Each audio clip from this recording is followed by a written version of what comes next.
Bonjour mes bien-aimés frères et sœurs. Que la grâce et la miséricorde de Dieu notre Père et celle de Jésus-Christ, notre merveilleux Seigneur, soit sur vous. Mes bien-aimés, aujourd'hui, l'heure est grave. L'heure est tellement grave parce que nous combattons tellement aujourd'hui pour être agréables à notre Seigneur, à notre Dieu. Nous combattons contre les gouvernements, des gouvernements qui se battent contre la foi chrétienne aujourd'hui. Par exemple, au Québec où moi je vis, le port des signes religieux est devenu interdit, ou du moins est sur le point d'être interdit. Ils l'ont déjà interdit dans des milieux gouvernementaux, dans des écoles, et là maintenant ils sont en train de penser d'interdire même le port des signes religieux, même dans les garderies des enfants, même dans les garderies d'enfants.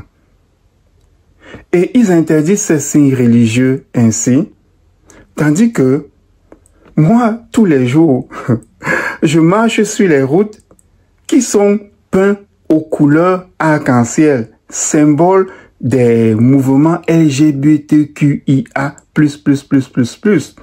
Est-ce que vous comprenez un peu? D'un côté, on sanctionne les mouvements religieux et de l'autre côté, on prend ces mouvements qui sont des mouvements sataniques et on les érige. Nous chrétiens, on nous fait marcher sur des effigies LGBTQIA++++. Mes frères, l'heure est grave. Mes sœurs, l'heure est grave. Aujourd'hui, on se bat tellement contre plein de choses. On se bat contre l'inflation, la vie qui devient de plus en plus chère. On se bat contre les entreprises qui nous demandent un peu plus de faire un peu plus d'heures chaque jour. Le volume de travail augmente tandis que le salaire reste le même, ne bouge pas. On se bat contre des prédateurs sexuels sur les réseaux sociaux qui, lorsqu'ils ne s'attaquent pas à nous, ils s'attaquent à nos enfants. Nos enfants qui n'ont pas d'éléments pour se défendre. Nous sommes attaqués et on se bat contre des scammers, des personnes qui ont décidé de vivre la vie facile et de nous soutirer nos économies que nous travaillons durement pour avoir, pour garder. On se bat contre eux parce qu'ils veulent nous soutirer cet argent-là. Bref, on se bat tellement aujourd'hui au quotidien qu'on se demande, mais où est Dieu dans tous ces combats? Pourquoi est-ce qu'il laisse toutes ces choses arriver? Et ensuite, on a envie de se laisser aller à la distraction. On a envie de se laisser aller à la réjouissance, comme tous ces païens. Vous savez, tous ces païens qui ne connaissent pas Dieu, ils se réjouissent, ils se distraient et ils semblent mener belle vie. Et on se dit que nous pouvons jouir, nous aussi, de l'impunité qu'ils jouissent si nous nous comportons comme eux. Mais c'est un leurre, c'est une aberration, c'est un mensonge car dans sa première lettre aux Corinthiens, au chapitre 6, les versets 9 à 11, l'apôtre Paul dit ceci. Nous allons lire cela ensemble. Ne savez-vous pas que les injustes n'hériteront point le royaume de Dieu? Ne vous y trompez pas, ni les impudiques, ni les idolâtres, ni les adultères, ni les efféminés, ni les infâmes, ni les voleurs, ni les cupides, ni les ivrognes, ni les outrageux, ni les ravisseurs n'hériteront le royaume de Dieu. Et c'est là ce que vous étiez, du moins quelques-uns de vous. Mais vous avez été lavés, mais vous avez été sanctifiés, mais vous avez été justifiés au nom du Seigneur Jésus-Christ et par l'Esprit de notre Dieu. Qu'est-ce que nous comprenons dans ces paroles de l'apôtre Paul? Qu'est-ce que nous comprenons? Oui, qu'est-ce que nous comprenons dans ces paroles de l'apôtre Paul? Voyez-vous, mes bien-aimés frères et sœurs, Avant d'être chrétiens, nous étions comme des truies, comme des cochons. Et on se vautrait dans notre bourbier et on aimait ça. Ok? Chaque jour, on allait dans cette boue-là, on se vautrait dedans et on aimait ça. Avant d'être chrétien, avant d'être lavé par le baptême, on était comme des chiens. On vomissait des choses et on retournait à ce vomi-là. Et on aimait ça. Mais, qu'est-ce que l'apôtre Pierre dit par rapport à ceux qui retournent se vautrer dans leur bourbier, comme des truies, comme des cochons? Qu'est-ce que l'apôtre Pierre dit par rapport à des personnes qui, comme des chiens, retournent à ce qu'ils ont vomi? Eh bien, allons lire ensemble dans la deuxième lettre de l'apôtre Pierre aux chrétiens, au chapitre 2, les versets 20 à 22. Allons lire pour comprendre ce que l'apôtre Pierre dit là-bas. Il dit ceci.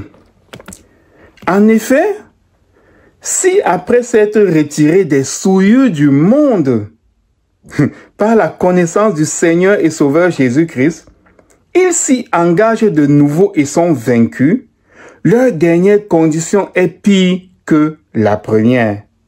Car mieux valait pour eux n'avoir pas connu la voie de la justice que de se détourner, après l'avoir connu, du saint commandement qui leur avait été donné. Il leur est arrivé ce que dit un proverbe vrai.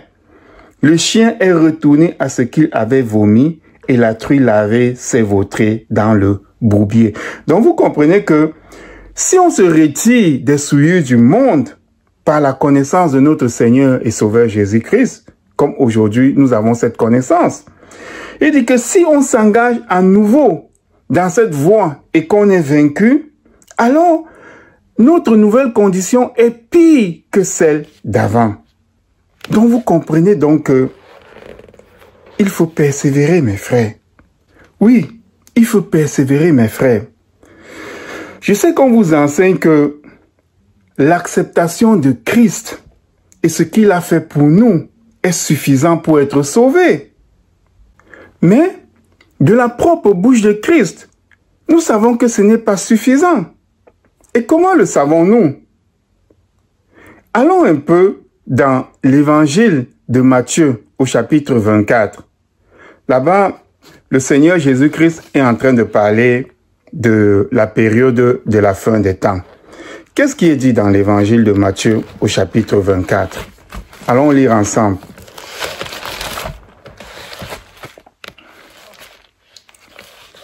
Dans l'évangile de Matthieu, au chapitre 24, au verset 12, il est dit ceci. Les versets 12 et 13, il est dit ceci.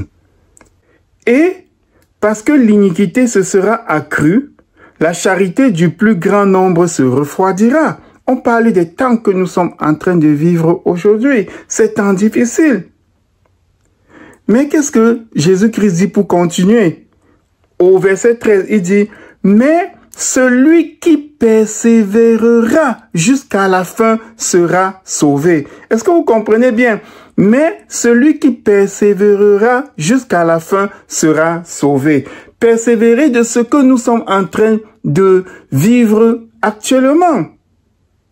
Il ne dit pas que celui qui a cru en moi, il ne dit pas que celui qui m'a accepté et qui a accepté que le sacrifice que j'ai fait au supplice était suffisant, sera sauvé. Il dit non, celui qui va persévérer dans cette situation-ci qu'il a exposée dans l'évangile de Matthieu au chapitre 24, cette situation qui survient à la fin des temps. Donc, toute cette tribulation-là, celui qui va persévérer jusqu'à la fin, il sera sauvé. Et nous verrons le même discours dans l'évangile de Luc, au chapitre 20 et au chapitre 21. Allons-y un peu dans l'évangile de Luc pour voir un peu ce qui se passe. Évangile de Luc, au chapitre 20. Au chapitre 20 de l'évangile de Luc, il y a cette histoire-ci où des pharisiens viennent pour tenter Jésus-Christ. Et non, c'était pas des pharisiens, c'était plutôt des sadducéens qui disent qu'il n'y a pas de résurrection. Alors, ils viennent pour essayer de piéger Jésus. il lui raconte cette histoire où il y avait 7 frères qui ont eu une même femme. Et le premier a eu la femme, il n'a pas eu d'enfant avec, mais et puis il est mort. Mais comme la loi de Moïse dit que quand un homme a une femme et qu'il meurt sans avoir eu des enfants avec, son frère doit la prendre pour lui donner une progéniture, ainsi de suite. Il y a eu tous les 7 frères qui ont eu cette femme et il n'y a eu personne qui a eu d'enfant vraiment avec cette femme. Et à la fin, tous les 7 frères sont morts et à la fin, cette femme aussi est morte. Alors, les Sadducéens disent que mais comme tu nous dis qu'il va y avoir la résurrection. À la résurrection, qui va être le mari de cette femme? Parce que tous les 7 ont été le mari de cette femme. Alors, c'est là où Jésus leur dit, « Oh, vous ne connaissez pas la puissance de Dieu parce que à la résurrection, on ne se marie pas, on est comme des anges. » Mais qu'est-ce qu'il dit au verset 35? Voici ce que Jésus-Christ dit au verset 35. Il dit ceci. Mais ceux qui seront trouvés dignes d'avoir part au siècle à venir et à la résurrection des morts ne prendront ni femme ni mari. Écoutez bien, Jésus-Christ dit, mais ceux qui seront trouvés dignes d'avoir part au siècle à venir et à la résurrection des morts ne prendront ni femme ni mari. Écoutez, on vous cite tellement Éphésiens au chapitre 2, le verset 8, qui dit que la grâce n'est pas méritée. Mais quand vous voyez des passages comme celui-ci, qui nous dit qu'on doit être jugé digne de la résurrection, vous vous dites que bon, ok, il y a une nuance quelque part que les gens ne comprennent pas très bien. Parce que il est écrit que des gens vont être trouvés dignes. Et on est trouvé digne comment? Comme dans l'évangile de Matthieu, au chapitre 24, les versets 12 et 13, Jésus-Christ disait, et parce que l'iniquité se sera accrue, la charité du plus grand nombre se refroidira. Mais celui qui persévérera jusqu'à la fin sera sauvé. Donc pour être trouvé digne, il faut persévérer jusqu'à la fin. Est-ce que cette façon de voir est corroborée quelque part? Oui, dans l'évangile de Luc, au chapitre 21, Jésus-Christ est encore en train de parler de ces temps-là, de cette période-là. Et il dit ceci. Dans l'évangile de Luc, au chapitre 21, le verset 19, Jésus-Christ dit ceci. « Par votre persévérance, vous sauverez vos âmes. » Est-ce que vous comprenez bien ça? Il dit, « Par votre persévérance, vous sauverez vos âmes. » Il ne dit pas, par l'acceptation de moi et de mon ministère, ni par la croyance à ce que j'ai accompli au supplice. Non, il ne dit pas ça. Bien sûr que l'acceptation de Christ et de ce qu'il a fait au supplice sont les bases, sont les fondements de la croyance chrétienne, de la foi chrétienne. On commence par là, mais après, il y a autre chose qu'il faut faire. Et c'est ce que Jésus-Christ et les apôtres passent le temps à nous enseigner. Non, ce n'est pas suffisant. Ce n'est pas suffisant d'être greffé à Christ. Parce que la repentance et l'acceptation de Christ, c'est ça qui nous fait être lavés par le baptême. C'est ça qui nous fait obtenir l'Esprit Saint. Ensuite, nous sommes greffés à Christ. Mais après, qu'est-ce qu'il faut faire? Il faut persévérer. Il faut continuer à travailler pour être agréable à Dieu. Et c'est ce travail-là, et c'est la persévérance dans ce travail-là que Jésus-Christ est en train de dire ici, dans l'évangile de Luc, au chapitre 21, le verset 19. Il dit, par votre persévérance, vous sauverez vos âmes. C'est par votre persévérance que vous allez sauver vos âmes. Et souvenez-vous ce que Jésus-Christ disait toujours. Il disait, restez greffés à moi. Vous avez été greffés à moi. Dans l'évangile de Jean, il disait ça. Vous avez été greffés à moi. produisez des fruits pour rester greffés à moi. Car si vous ne restez pas greffés à moi, qu'est-ce qu'on va faire? Dieu va vous briser comme des branches mortes parce que vous ne produisez pas de fruits et vous allez être jetés au feu. Ainsi donc, mes frères et sœurs, pour récapituler tout ce que je viens de vous dire, je vous demande, je vous supplie, je sais qu'aujourd'hui, nous nous battons chaque jour pour rester agréables à Dieu. Nous nous battons contre des gouvernements, nous nous battons contre des entreprises, nous nous battons contre des scammers, nous nous battons contre des prédateurs. Mais ça, c'est une préfiguration de ce que la Bible dit, que Satan, il est enragé comme un lion et il cherche qui il va dévorer. Satan essaie de nous dévorer. Et il ne faut pas que nous nous relâchons dans le combat, dans ces combats-là, pour rester agréables à Dieu. Parce que si nous nous lâchons et que nous nous laissons aller à la distraction, si nous nous laissons aller aux réjouissances, si nous disons que, les païens, ils peuvent transgresser les lois de Dieu, les commandements de Dieu, et ils sont impunis. Si nous disons que nous pouvons faire ça aussi et que nous serons impunis, parce que certaines personnes nous enseignent que une fois que nous avons été lavés, une fois que nous avons été lavés par le baptême, nous ne pouvons plus perdre ce salut que nous avons eu. Mais nous savons bien que ce n'est pas ce que la parole de Dieu dit. La parole de Dieu dit que avant d'être lavés, nous étions comme des truies, nous étions comme des porcs, nous étions comme des chiens. On allait se vautrer dans le bourbier, on allait reprendre ce qu'on avait vomi. Mais une fois que nous sommes lavés, nous ne pouvons plus retourner à ces choses. Parce que si nous y retournons, notre condition est encore plus grave qu'avant que nous ayons été lavés.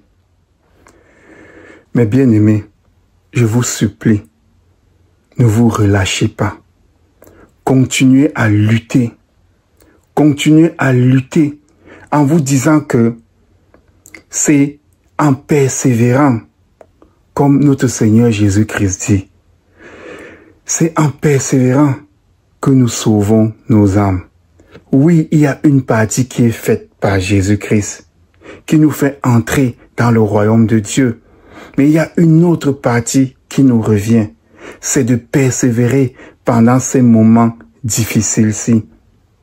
Que nous ne soyons pas une pierre d'achoppement pour les autres. Que nous ne soyons pas ceux qui vont salir le nom de Christ. Si nous nous disons chrétiens, il faut que nous marchions selon les commandements de Dieu, que nous persévérons, que nous donnons cet exemple. Jésus-Christ a marché selon un modèle que nous devons suivre. Et nous devons suivre ce modèle pour que Jésus-Christ soit glorifié et que la foi chrétienne soit glorifiée. Oui, en ces moments difficiles-ci, mes frères et sœurs, ce que Dieu attend de nous, c'est que nous continuions à lui être agréables en persévérant dans la justice de Dieu, en suivant ses commandements, en perpétuant cet exemple. Oui, mes bien-aimés frères et sœurs, ne nous relâchons pas, même si c'est tellement difficile, ne nous relâchons pas. Prions donc tous ensemble que notre Dieu Tout-Puissant nous aide dans cette entreprise, qu'il nous donne son Esprit Saint pour nous guider et que, à la fin de notre voyage sur la terre, et qu'à la fin de notre pèlerinage, lorsque notre Seigneur Jésus-Christ va venir sur les nuées, accompagné de ses saints anges, et qu'il va s'asseoir sur le trône de sa gloire, que nous puissions entendre de sa bouche, « Passe à ma droite, fidèle et bon serviteur. » Soyez bénis, mes bien-aimés frères et sœurs.